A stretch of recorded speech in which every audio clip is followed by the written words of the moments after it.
welcome back. So today is the day. As you can hear in the background, I got this thing running.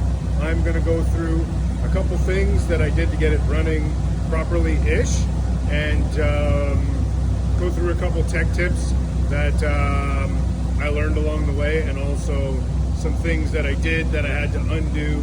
But anyways, I'll dive right into it, and we'll get started. But first,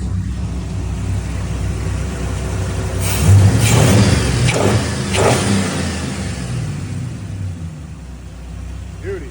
All right, so first things first, big issue I had was, I told you guys in the last video that I flipped the intake upside down for clearance, and that actually didn't work. So on my car, the intake kind of comes out into the side, and I also have a different bracket to relocate my alternator because it's a supercharger. So that didn't quite work here. When I put the intake on, the throttle was just basically hitting the alternator, so I had to put it on this side, and then what I did was I just made a homemade bracket under here and then zip throttle cable over top of this, and I just threw this on. It's not even for this intake, but at least it looks better-ish. Anyways, yeah, everything went pretty well. Startup is always a little rocky, especially with a camshaft like this one that's got like a friggin' LSA of 107. So automatically all the plugs want to start fouling. So somewhere I made a previous video of a tech tip on how to avoid that, and was basically get this engine up to temperature, because it will only start pulling fuel out at 160 degrees Fahrenheit. And so my old trick was I would have two sets of plugs laying around, and I would get it up to temperature like 180, so I had a little bit of time to play with it, put on a set of welding gloves, pull out all the plugs I could as fast as I can, stuff a new pair of plugs in, and then as soon as I'd start it up, you'd have fresh spark plugs in there, and the computer would start pulling out fuel as it needed.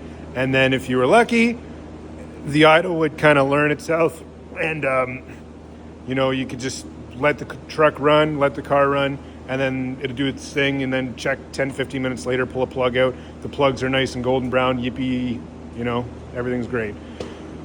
So I didn't do that this time, because these stupid shorty headers that we got on Amazon do not leave a lot of clearance for fingers, and I was absolutely burning my fingers with my welding gloves on. So I had another idea. It actually came to me in a dream, if you believe it or not, but I had to try it out, and 100% it worked. And I will recommend this to anybody installing a new camshaft and starting from scratch, because the way these Holley systems work is it dumps a pile of fuel into the system to make sure everything's rich and the engine's not going to hurt itself. But like I said, you'll foul plugs, it's kind of a pain in the ass. So I used one set of plugs, and my idea worked absolutely brilliantly, and I will tell you about it right now. So what I was saying earlier about the whole temperature thing is 100% accurate. So what I did was I went ahead and unplugged my coolant temperature sensor right here. And what I did was I had a spare one kicking around. So I plugged it in, sat it right here. I had my laptop set up so you could basically see all your vitals here. Hang on a second. Boom.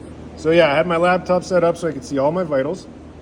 Walked over, grabbed my heat gun, and I just sit here, and I did that on the temperature sensor until it heated up.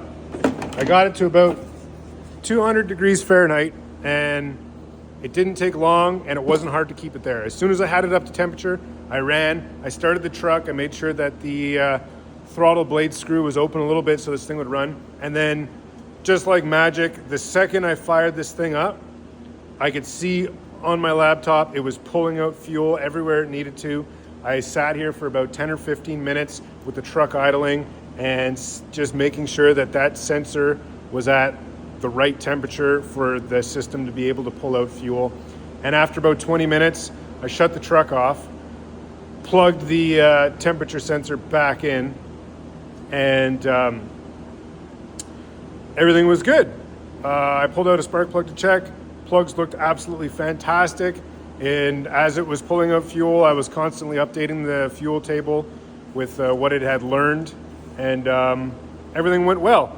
Now, that being said, I made sure to really bleed the coolant system well, and I wasn't too worried about it. I was making sure I could feel the rad hose here and hot air was coming here, because obviously if you do this, what's going to happen is if you have a bubble in your air system, you won't know if your engine's overheating. But I really made sure to keep an eye on everything. I had the rad cap open. I made sure that there was always fluid, and I made sure that you could kind of sort of see when the hose just jerks and surges a little bit when there's water coming through. You could see it flowing. So I was really making sure I was on top of the temperature of the engine. I had my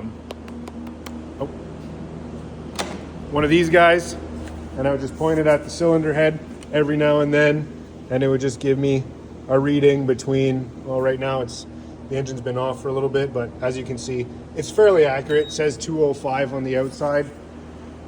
So I did a few things to make sure I wouldn't hurt the engine. It's kind of a sketchy way of doing it, but at the same time, it really saved me a whole ton of time. It saved me from burning my fingers. I didn't even have to take this truck outside for a drive yet. The idle has completely figured itself out, and hopefully I got a few more things to do. I just got to button down the seat on this thing because the seat's just bouncing around in there. I got to top up with some fluid and maybe do some zip tying. But that's it. I think it turned out pretty good. I'm really excited to give it a try. There's a lot of things that are a little tighter than I would have anticipated. I'm gonna get an elbow for this and run that over there somewhere. But aside from that, not bad. It needs a little bit of cleaning up, but it should be all right. So anyways, I'll let you guys go for now. I'm gonna finish this up and hopefully get around to driving it sometime this week, because it's all rain in the forecast, which is why I'm in here. Anyways, but I'll keep you guys posted. Thanks for watching. Cheers.